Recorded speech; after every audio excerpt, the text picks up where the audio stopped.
Some say the world will end in fire, some say in ice. From what I've tasted of desire, I hold with those who favor fire. But if it had to perish twice, I think I know enough of hate to say that for destruction, ice is also great and would suffice.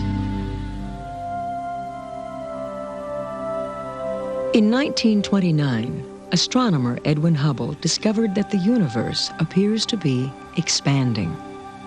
This changed our fundamental view of an eternal and constant cosmos. We found that our universe is caught in a cosmic struggle of expansion versus gravity. We can see that on the largest scales, countless galaxies are moving away from us and each other. If this continues forever, creating what is known as an open universe, the sky will one day be hopelessly cold and dark. However, if gravity has its way, as some believe it inevitably does, the galaxies will eventually fall back in on themselves, closing the universe in crushing density and infinite heat. That's the comparison, the choice that Harlow Shapley gave to Robert Frost, who wrote a poem, that some say the universe will end in fire and some say ice. Human nature being what it is, we have a stake, we feel, in the fate of the universe. Present-day scientists peer down unknown paths as they try to divine the nature of the universe and its ultimate fate. Their quest begins close to home, with galaxies like our Milky Way.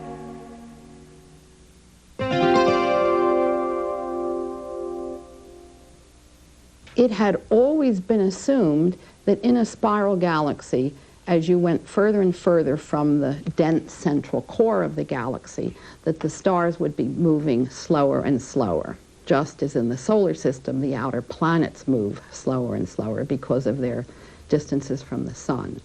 What we see in virtually every case is that the velocities of stars far from the center of the galaxy remain high. We infer from that the gravity field of the Milky Way and other spiral galaxies is not concentrated where the light is, where the stars are, but is spread out much more diffusely. When you do the arithmetic, you find that 90% of the mass of the Milky Way galaxy is dark, it's invisible, it's helping to pull the stars around in their orbits. The idea that there was matter in the universe that no one could see originated early in the mid-30s, principally due to the work of Fritz Zwicky, a Swiss astronomer. He noticed that in clusters of galaxies, the individual galaxies are moving very rapidly with respect to each other. And he therefore concluded that there must be material in the cluster that he could not see that was holding the cluster together, or otherwise the galaxies would just disperse. And he realized that that wasn't happening. And Zwicky called this missing matter.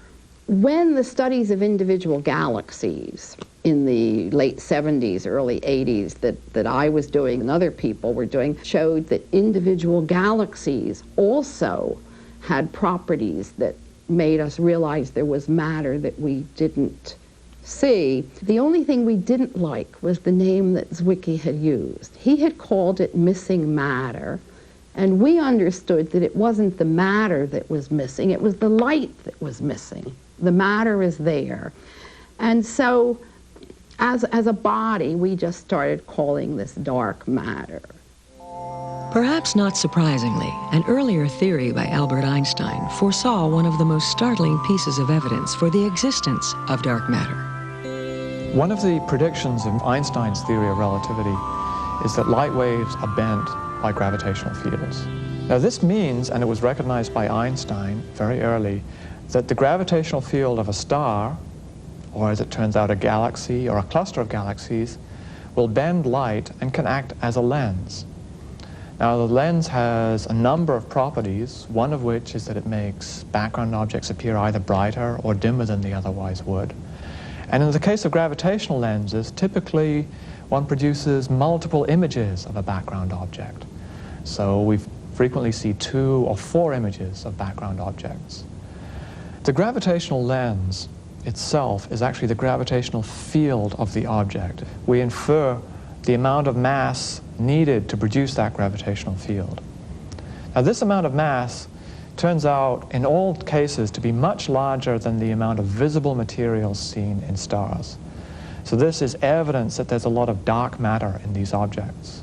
If we attempt to image this dark matter, if we take very deep photographic plates, or if we look at 21 centimeter hydrogen, or any wavelength that we can observe in, we don't see anything. So whatever this matter is, our belief at the present time is that we have been unable to detect it at any frequency. And so it is either very, very faint, or it is in fact not radiating at all. On an emotional level, it's a little embarrassing to suddenly discover that we've been neglecting most of the matter in the universe, that several centuries of astronomical study have been studying the minority trace constituent of the universe instead of the majority, which is the dark matter. There are enormous numbers of possibilities for the dark matter. It could be anything that does not obscure the light from something behind it, so it has to be in fairly small pieces. The problem is that if it's a very small thing, then we need enormous quantities of it. The rotation curves indicate that perhaps 90% of a galaxy consists of dark matter. So we all agree that there is a very large amount of the stuff of the universe that we don't see. Is it 90% or 99%? We don't know yet. And depending on this number, we could have two different possibilities for this dark matter. If it's only 90% of the stuff in the universe, we can, at the limit, believe that it is ordinary stuff, what we call baryonic dark matter. Baryons simply mean ordinary matter, particles of which we're made, protons, whatever. How could this stuff be dark? Well, for example, a star, like the sun, eventually turns into a white dwarf. Other stars may become black holes. Those are perfectly good examples, eventually, when all light's faded away, of dark objects, or planets, another type of object which could be very dark. The universe could in principle be full of stellar remnants or planetary-like objects. We refer to that as baryonic dark matter. However, that's only one possibility. One finds, and this is quite fundamental, that it's not possible to have enough baryonic material in the universe to do what we call close the universe, or make up a critical density of material in the universe. Now, there's theoretical reason to believe that the universe is in fact critical in the sense I described. If that's the case, then there's a lot of non-baryonic or exotic dark matter in the universe. What can it be? Well, there are various options. One option is to say, what if these little particles called neutrinos that go whizzing through us and don't interact very much, but there are huge numbers of them, what if each little neutrino has a little tiny mass, not a very big mass, much, much smaller than the mass of the electron? But because we have difficulty detecting neutrinos, they're whizzing through us all the time, we weren't able to detect that they had this little tiny mass. If we give them this very little tiny mass, because there are so many neutrinos, then neutrinos would in fact be the dominant matter of the universe. Neutrinos, gravitinos, axions, they call them WIMPs, generically, weakly interacting massive particles. If these particles exist, and if you can give them the right properties, so that they clump around galaxies, so that they don't disturb our ideas about how galaxies formed from the initial perturbations and how long it took galaxies to form, then the universe could consist of this dominant fraction that we really don't know at the present time. There are lots of laboratory experiments underway to try and detect these particles. We're in Bernard Sadulay's cryogenic lab, and we're trying to put together an experiment to detect dark matter, WIMP dark matter. The fridge is over here. The cooling is done by these, carried by these set of nested tubes. There's one tube on each of the cold stages of the fridge, and they go over to a set of nested cans. This is the outermost can that, again, are connected to the various cold stages of the fridge. The innermost of these, there's 5 altogether. The smallest one is about 1 foot in diameter and 1 foot high, and that's where the detectors go. And at that point, the detectors are cooled to 10 millikelvin. Okay, what we have here is E2, and E2 is a 60-gram crystal of high-purity germanium, and we use it to actually detect the phonons, which are the sound waves or the heat produced in a crystal when an incident particle strikes and recoils off of a nucleus or an electron within the crystal. It has on it 6 NTD germanium, neutron transmutation doped germanium thermistors. Similar detectors will be used in a low-temperature dark matter search experiment. With experiments such as these, scientists may be closer to uncovering the secrets of dark matter, but the elusive substance remains a mystery. Not everybody believes in dark matter. There is a very small minority of cosmologists who believe that we've got the theory of gravity wrong. That in fact, the reason we're measuring this extra pull on larger scales is simply because Einstein's theory of gravity is breaking down. There's no evidence for that whatsoever. We've measured systems where the gravity field is very, very strong, such as the binary pulsar, where there are 2 neutron stars orbiting around each other, which are a great test of gravity theory. Everything seems to work as far as we can tell, but nevertheless, it's very hard to prove that on large scales of millions of parsecs or hundreds of thousands of parsecs, there could be flaws in our understanding of gravity. We may be seeing the emergence of a second Copernican revolution, or maybe the ultimate Copernican revolution. Since Copernicus, we know that we are not at the center of the universe. But it's true that 99% of the stuff in the universe is not made of ordinary matter. We are not even made of the stuff the universe is made of.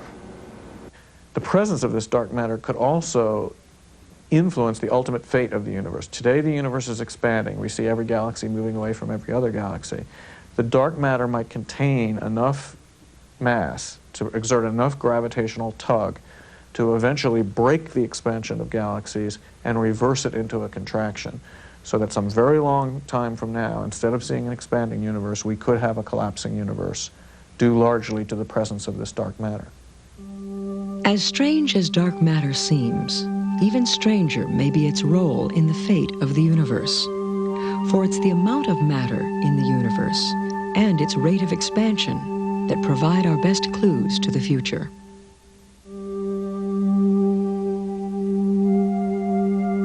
Shortly before Hubble's law was identified, in 1917, Einstein published his theory of relativity, the general theory of relativity, in fact, which depends on the presence of matter in the universe. Once you postulate that there's matter in the universe, and I think we have good evidence that that's true, then you postulate the existence of gravity.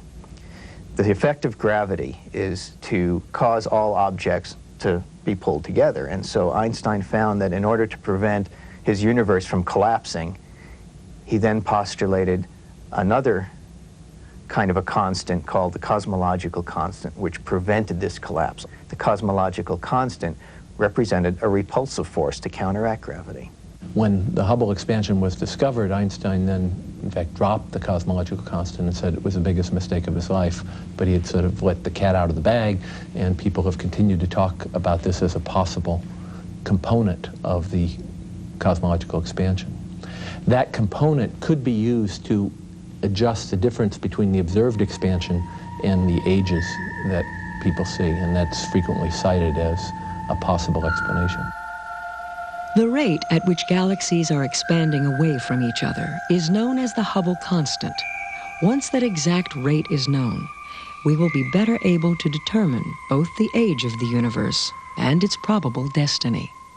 It's like deciding how long it takes to travel from Los Angeles to San Francisco. If you know the distance between the two cities and you know how fast you're going, then you know how long it will take you to get there. In exactly the same way, we see two galaxies. We know, having measured the distances, how far apart they are. We can see the velocity of this galaxy, so therefore we know how long it took that galaxy and ours to separate that distance. If you know the rate at which the universe is expanding, you can invert that process in your mind and run the film backwards, then you can predict how long ago the Big Bang occurred.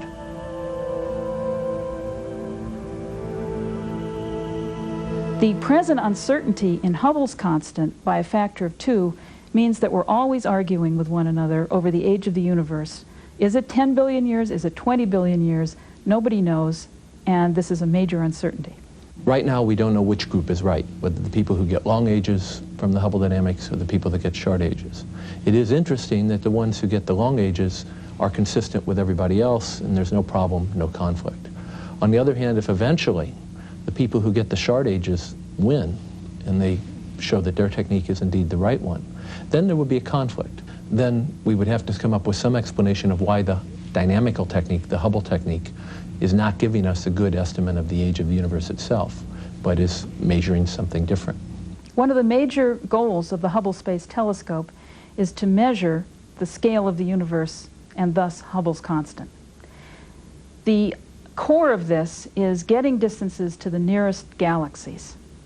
Fortunately, there is a kind of star called a Cepheid variable, which seems to be very uniform from place to place. It's as though these things were stamped out with cookie cutters. The Hubble telescope allows us to see them to a much greater distance in galaxies that are far enough away to participate in the general expansion of the universe.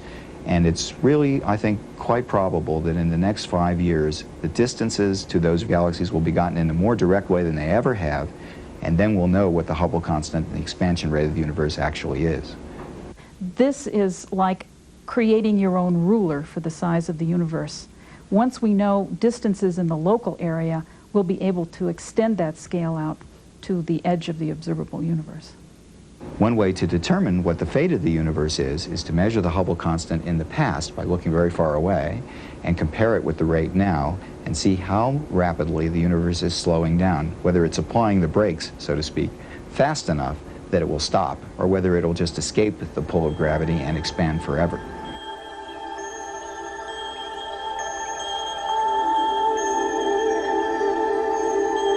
Two roads diverged in a yellow wood, and sorry I could not travel both and be one traveler. Long I stood and looked down one as far as I could to where it bent in the undergrowth. We really don't know at the moment whether the universe is open or whether it's closed. And the distinguishing characteristic that we need to nail down is the density of the universe. So as we struggle to find all of the matter in the universe and inventory the universe and determine its average density, we're really trying to find out whether it's open or closed. Einstein's great contribution in general relativity was to link gravity to the curvature of space. In the expanding universe, the space of the universe is curved. This represents the fact that the universe contains matter. A universe with more gravity, which is one that will expand and eventually have enough gravity to recollapse, that universe has stronger curvature. Some astronomers have referred to this point in time when the universe stops expanding and collapses back on itself. All the material will come back to where it started. Some people have called this the Big Crunch. Whether that will happen or not depends on the amount of matter in the universe. If the density of the universe is high enough that the gravitational attraction can cause the expansion to slow down and eventually to stop and reverse itself, then the structure of the universe must be a spherical structure like the structure of the surface of the balloon. We call this a closed universe because the universe, in terms of the surface which it represents, is a closed surface. If gravity is able to overcome the expansion of the universe that we see today, such that it stops the expansion and then things begin to fall back together, then all of the matter and all the energy and all of space will be collapsed back into a very high density, high energy state like the Big Bang. A more complicated geometry of the universe is represented by the case in which the gravity or the density of the universe is not great enough to stop the expansion. In this case, the universe is a so-called open universe or hyperbolic universe, often called saddle-shaped and represented by the surface of a potato chip. In this case, the universe will continue will be infinite in size, continue in both directions infinitely. If the universe is open, by which we mean that galaxies will rush away so rapidly that the force of gravity that tends to retard them is overwhelmed and they will expand away from each other forever, then the consequence of this is that the universe will just grow colder and will run out of nuclear energy sources of the energy sources of stars. It will grow dark and cold. There might be sort of pockets of high energy zones that have defeated this process, but in general the universe will be cold and dark. The question of whether the universe is open or closed is really just a question of, is the density of the universe greater than or less than the critical density? An open universe is one that expands forever to the big chill. A closed universe is one that falls back in on itself to the big crunch. If you're right at the boundary, it turns out to keep expanding forever, but just marginally so. Given these two choices of being open or closed, it's clear that it's remarkably close to the boundary between the two things. The universe could be so open that it would have expanded in microseconds or seconds. It could have been so closed that it would have collapsed, expanded and collapsed in the same very short time. But in fact, it's been going for billions of years and seems to be a rough equivalent of gravitational energy and the energy of expansion. So we know it's close to the boundary. This in itself causes some people to speculate that it must be exactly balanced, because it would be too big a coincidence to be close to balance but not be exactly to balanced. Big Bang nucleosynthesis tells us that the density of ordinary matter is only 10% of the critical value, and thus it's an open, ever-expanding universe if we only have ordinary matter in it. On the other hand, there's some evidence from the large-scale motion of objects in the universe that seem to imply that the actual density of matter in the universe is somewhat bigger than 10%, in fact, probably approaching the critical value. The fact that we're here talking about things now tells us that the universe is not at infinite density nor at zero density. The only other answer that can be a long-lived answer is that the universe is very close to the critical density. Now, why is space-time flat? One possibility is because the universe went through an inflationary epoch in which it got vastly larger than we had thought. In that case, the observable universe would be only a tiny part on this enormous balloon of the potentially observable universe. This is a theory due in its original form to Alan Guth at MIT. And this theory holds that there's a period in the universe where it suddenly expands incredibly rapidly, and that's why it's called inflation. The universe is inflating very many times over, grows much larger. And this rapid expansion stretches the space-time flat, as it were, and then comes to an end by processes that are still not very well understood. Inflation occurred when symmetry of the universe broke. Imagine taking a pencil, okay, standing on a flat surface, pointed, sharp pencil. It will fall down in a random direction. Clearly, when it's fallen down, the symmetry is broken. It's pointing to some direction. When it's vertical, things are perfectly symmetric. Okay, so there was some change in the universe, which you can think of loosely perhaps as being at one time there was equal amounts of matter and antimatter, and as the temperature dropped, everything annihilated and only bits of matter were left behind. This change has the effect of releasing energy. That release of energy is the explanation of why the universe went through a sudden, brief burst of acceleration, which we call inflation. The inflationary theory has the problem that it's highly speculative and very difficult to test directly. But it has the virtue that it's very simple and very elegant, and it makes a very precise prediction for the state of the present universe. It predicts that the amount of material in the present-day universe is almost exactly critical. If that's the case, space-time is so nearly flat that we may never be able to tell whether the vast universe is open or closed, because it'll just be too big.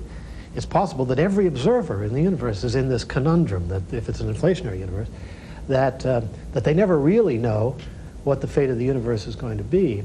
But it becomes almost irrelevant because of the sheer dimension and wealth that the universe contains within it. So the future of the universe may have been sealed in its first second, when matter crystallized from a hot inflationary Big Bang. As we discover more about matter and gravity, we move closer to learning the fate of the universe. An important thing to take away from any study of cosmology is that there's so much more not known than known. On the observational front, there's an enormous amount to be learned. We don't know what the dark matter is made out of. That has to be the most pressing issue, I think, for cosmology, to try and figure out what makes up 90% or more of the universe. And on the theoretical front, there's a lot of work going on still on the inflationary theories, because the theories are not complete. They're very compelling and very attractive, but they haven't been fully worked out.